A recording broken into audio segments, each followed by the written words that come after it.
अस्सलामुअलैकुम। सोलाना के लिए मार्केट में इस वक्त बहुत बुलिश खबरें हैं और बड़े खिलाड़ी स्टेबल कॉइन्स की तरफ अपनी मूवमेंट्स कर रहे हैं इस वक्त। तो चलते हैं सोलाना के हवाले से। सबसे पहले बात करें तो ब्लैक रॉक जो है, जो इनका बिडल फंड है, जो कि पहले इथेरियम पे था, अब वो फंड अवेलेबल होगा सोलाना पे भी। तो वो एक्सपेंड कर रहा है सोलाना पे भी। तो इसका मतलब ये है कि सोलाना पे भी हमें आने वाले दौर में बहुत ज़्यादा जो है प्राइस जो है मूवमेंट आने वाले अरसे में दिखाई दे सकती है। साथ ही साथ फिडेलिटी इन्वेस्टमेंट्स ने भी फाइल कर दिया है सोलाना के स्पोर्ट ईटीएफ के लिए सीबीओई से।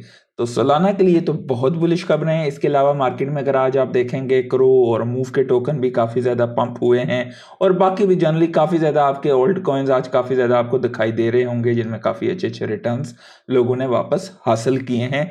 खास करके क्रो, सीआरओ और मूव के लिहाज से बात करेंगे आगे चल के। पहले बात कर लें स्टेबल कॉइन के हवाले से। जो प्रेसिडेंट ट्रंप का प्रोजेक्ट है वर्ल्ड लिबर्टी फाइनेंशियल, उन्होंने लॉन्च किया है डॉलर पेड स्टेबल कॉइन, जिसे वो कहते हैं USD1। अब जैसे कि मैंने पिछले अरसे में भी आपके साथ काफ़ी दफ़ा शेयर किया था कि स्टेबल कॉइन इस साइकिल की मार्केट को ड्राइव करेगी और आगे ओल्ड सीज़न भी हमें आने वाले कुछ अरसे में जब दिखाई देगा। और मुख्तलिफ़ किस्म के ऐसे कंट्रीज़, अभी जिस तरह पाकिस्तान में भी गवर्नमेंट जो है काफ़ी ज़्यादा इस चीज़ के हक़ में, फ़िलहाल तो अर्ली डेज़ हैं, किस तरीके से माइनिंग वगैरह के हवाले से वो इस चीज़ पे जो है रिसर्च कर रहे हैं और काफ़ी ज़्यादा खिलाड़ियों को वो जो है अप्रोच कर रहे हैं कि पाकिस्तान में भी माइनिंग के ज़रिए जो है इस किस्म के भी अपॉर्चुनिटीज़ को एक्सप्लोर किया जाए। तो आने वाले दिनों में स्टेबल कॉइन के अलावा ओल्ड सीज़न हमें एशियन मार्केट में इस साइकिल में दिखाई दे सकता है, जिसकी वजह से पंप आ सकता है बड़ा। और सीएमई ग्रुप जो है उन्होंने पार्टनर किया है गूगल क्लाउड के साथ, ताकि वो टोकनाइजेशन को एक्सप्लोर कर सकें, ताकि कैपिटल मार्केट मज़ीद एफिशिएंट बन सके।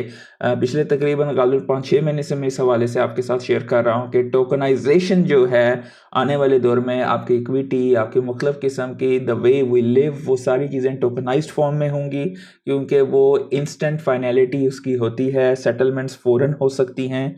और सारे बड़े अदारे इस वक्त उस टेक्नोलॉजी पे कर रहे हैं, और कौन सी ब्लॉकचेन या ग्रुप ऑफ ब्लॉकचेन्स होंगी आने वाले दौर में नोबडी नोज। लेकिन इस वक्त सोलाना, इथेरियम, सुई, ये सारी वो ब्लॉकचेन्स हैं जिन पे जो हैं बड़े खिलाड़ी जो कर रहे हैं, ख़ास करके इस साइकिल में सोलाना और इथेरियम है। तो लेट्स सी अगले साइकिल में क्या ये दो होंगी या कोई और होगी, क्योंकि मेन चीज़ ये है कि इसमें गैस फीस कम होनी चाहिए, ट्रांजैक्शन थ्रूपुट ज़्यादा होना चाहिए, फाइनलिटी सेटल पॉइंट आपका ज़्यादा होना चाहिए, जल्द होना चाहिए, जिसमें सोलाना और सुई का मच बेटर हैं इथेरियम से। और ब्लैक रॉक ने लॉन्च किया है अपना बिटकॉइन का ईटीपी यूरोप में। तो ये सारी चीज़ें आप देखें अगर मार्केट में पिछले एक दिन में 1.35 ट्रिलियन डॉलर्स जो हैं यूएस स्टॉक मार्केट में ऐड हुए हैं पिछले एक दिन में। That's a huge number. और टेस्ला के लिहाज से टेस्ला इस वक्त बूम हो रही है। मैंने काफ़ी दफ़ा आप दोस्तों के साथ शेयर किया था इसकी इक्विटी उठाइए, ख़ास करके जो लोग खलीजी मुल्कों में हैं वो मेरा नीचे रेफरल लिंक यूज़ कर सकते हैं बराका का, और $50 का गिफ्ट वाउचर वहाँ से हासिल कर सकते हैं। नीचे डिस्क्रिप्शन में मैंने वो डाला हुआ है। नॉर्थ कैरोलिना जो है उन्होंने इंट्रोड्यूस किया है हाउस बिल 506। अगर पास हो जाता है तो ये बिल बेसिकली इनको परमिट करेगा कि स्टेट फंड्स के जो 5% है वो इन्वेस्टमेंट की जा सके डिजिटल एसेट्स में। तो ये बज़ाहिर खुद अगर ये पास होता है तो ये बहुत बड़ी चीज़ होगी। और सर्कल यानी कि USDC स्टेबल कॉइन के हवाले से मैं बार बार आप लोगों के साथ शेयर कर रहा हूँ। ये मिंट का इन्होंने किए हैं $250 मिलियन सोलाना पे, bringing total minted on Solana to 11 billion. तो $11 बिलियन की जो है स्टेबल कॉइन्स USDC की मिंटिंग हुई है सोलाना पे 2025 में, सिर्फ USDC की। तो इसका इकोसिस्टम बहुत तेज़ी से ग्रो हो रहा है। इथेरियम पिछले साइकिल का बहुत बड़ी आप कह सकते हो शार्क है, और आस्ता आस्ता वो उसमें जो है, क्योंकि उसकी ट्रांजैक्शन थ्रूपुट वगैरह स्लो है, तो आस्ता आस्ता जो है उसके ऊपर से ब्लीडिंग हो रही है, क्योंकि इसके L2 वगैरह उसे खा रहे हैं काफ़ी तेज़ी से। लेट्स सी आने वाले दौर में कौन सी ब्लॉकचेन पे सबसे ज़्यादा स्टेबल कॉइन्स की मार्केट कैप होगी। इटोरी के हवाले से ये खबर है कि उन्होंने फाइल किया है नास्डेक पे IPO के लिए। वो रेज़ करना चाह रहे हैं, मतलब उनका एम ये है कि $400 मिलियन का रेज़ करें, वैल्यूएशन तकरीबन $4.5 बिलियन की है। बिटकॉइन ने फ्लिप किया है और बेसिकली ये मैक्रो बुलिश के लिहाज से हैश रिबन जब भी ये वाला फ्लैश करता है तो फर्स्ट बाय सिग्नल इन 8 मंथ्स आया है और ये बेसिकली होता है जब भी माइनर्स की कैपिटुलेशन का इख्तिताम होता है। तो ये एक बहुत ही ज़बरदस्त चीज़ है। लेट्स सी आने वाले दिनों में हमें बिटकॉइन कहाँ पे जाता हुआ दिखाई दे रहा है और साथ साथ सारी ऑल्ट मार्केट। केंटाकी के बिटकॉइन का राइट बिल जो है वो साइन हो गया है लॉ में और ये बेसिकली प्रोटेक्ट करता है इंडिविजुअल्स के राइट टू सेल्फ कस्टडी। तो ये भी बहुत बुरी सी चीज़ है इंडिविजुअल्स के लिए ताकि वो अपने एसेट्स को खुद ऑन कर सकें। और साथ साथ ये खबरें हैं कि चाइना जो है वो भी बिटकॉइन को ख़रीद रहा है इस वक्त। मल्टीपल सोर्सेज की तरफ से ये किस्म की मतलब र्यूमर है इस वक्त के यूएस गवर्नमेंट जो है कुछ कॉइन बेस के साथ जो है इनके कुछ रिलेशनशिप ताकि वो जो पिछले इनके जो हुए थे बिटकॉइन बेचे थे बाइडेन एडमिनिस्ट्रेशंस को उसको दोबारा वो लोग खरीदना चाहते हैं set of block trades to replace bitcoin improperly sold by the Biden administration. अब इसमें हकीकत है या नहीं है आने वाले दिनों में अंदाज़ा हो जाएगा हमें। फिलहाल मार्केट में काफ़ी ज़्यादा शोर शराबा है, कई चीज़ें सही नहीं भी होती हैं।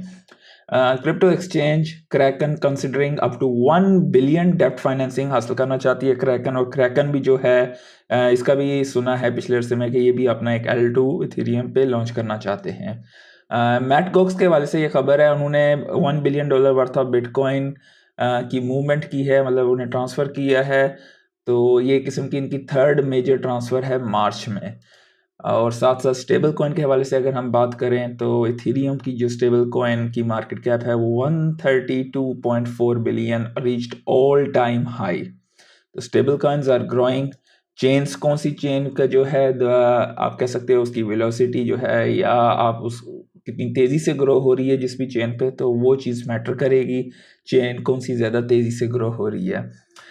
सैम ऑल्टमैन का वर्ड कॉइन जो है वो इस वक्त कम्युनिकेशन कर रहा है वीज़ा के साथ ताकि वो डेवलप कर सकें स्टेबल कॉइन पेमेंट वॉलेट।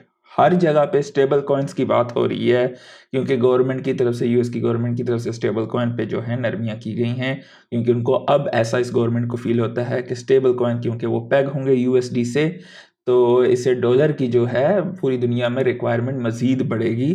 तो वो रिस्क फैक्टर जो था कि कंट्रीज़ जो हैं डॉलर को डी डॉलराइजेशन की तरफ जाएंगे वो कम हो सकता है इससे। अब लेट्स सी आने वाले दिनों में क्या होता है। डेफिनेटली ये एक बहुत ही इनोवेटिव अप्रोच भी हो सकती है। और टोकनाइज रियल वर्ल्ड एसेट जो है उन्होंने पहली दफ़ा TVL $10 बिलियन का क्रॉस किया है और वो इस साल 250% अप हैं। और ये एक मजाक नहीं है और बहुत तेज़ी से ये सेक्टर ग्रो हो रहा है। आप ये देख सकते हैं कि 2024 जुलाई में ये गालबन फिर काफ़ी ज़्यादा 4 बिलियन पे आ गए थे और उसके बाद अभी फिर से ये बढ़ते ही जा रहे हैं। ये कहा जा रहा है कि यूएस के फाइनेंशियल एडवाइजर्स 2025 में प्लान करते हैं 57% कि वो क्रिप्टो के ETFs में अपनी एलोकेशंस करेंगे जिसमें से 22% जो हैं वो कहते हैं कि एक्सपोजर करना चाहते हैं स्पॉट क्रिप्टो ETFs में और 19% लोग इस हक में कि वो मल्टीपल एसेट्स के ETF में जो है उनको एलोकेशंस करें। अबू धाबी की ADGM ने पार्टनर किया है चेनलिंक के साथ जो कि क्रिप्टो की ओरेकल है, one of the top oracles में आती है, to develop compliant tokenization framework. Tokenization is the key of the future. ठीक है। USDC स्टेबल कॉइन के हवाले से एक और ख़बर है कि उन्होंने अप्रूवल रिसीव किया है जापान में, वो अब इस्तेमाल कर सकते हैं। USDC की जो कंपनी है सर्कल है। ठीक है। ट्रम्प मीडिया प्लान पार्टनरशिप इन्होंने मतलब इनका है इरादा Crypto.com के साथ अपने ETFs को लॉन्च करने के लिए। और बेराचॉन जो है ये पिछले दिन में काफ़ी ज़्यादा तेज़ी से इसने भी ग्रो किया है। अच्छा ख़बर जो है ये मूवमेंट लैब्स के हवाले से, मूव टोकन के हवाले से, बाइनेंस ने जो है मार्केट मेकर था एक मूवमेंट लैब का, Binance off board and forbid इसको हटा दिया है और ख़त्म कर दिया है। Further market making activities by a market maker of project movement Binance. तो ये जो चीज़ है अब उसके बाद मूवमेंट लैब जो है उन्होंने बाई बैक वगैरह का भी ऐलान किया है और उसकी वजह से मूवमेंट के टोकन भी चढ़े हैं। और साथ ही साथ जो है एक इनसाइडर को जो है फ्रेडी एनजी जिसे कहते हैं बाइनेंस ने सस्पेंड भी किया है इनसाइडर ट्रेडिंग की। उनके वो कोई प्रूफ वगैरह मिले हैं। उसने $113,000 का प्रॉफिट कमाया है UUU टोकन से। तो ये बंदा जो है पहले बीएनबी चेन पे भी इसने काम किया हुआ है। तो बाइनेंस ने यहाँ पे बहुत क्लियरली ये बात कही है कि Binance has stated that it will cooperate with authorities to pursue legal action against NG. Additionally the exchange has rewarded 4 whistle blowers with a total of $100,000 for their pay. जो विसल ब्लोअर्स थे जिन्होंने इस बारे में बताया था company को, उनको उनमें जो है $100,000 का जो है उन्होंने पैसा भी दिया है। ये पैसा किस फॉर्म में दिया है ये नहीं बताया, और ये कह रहे हैं कि emphasising it's zero tolerance policy towards such misconduct. उसके अलावा पंप स्वैप जो कि पंप डॉट फन की तरफ से है, उसका ट्रेडिंग वॉल्यूम जो है $454 मिलियन का हुआ है और इसके 243,000 यूज़र्स हैं और 1.064 मिलियन इन फीस इसने कमाया है पिछले 24 घंटे में। और ये पंप स्वैप जो है अकाउंट करती है 14% of total Solana DEX trading volume.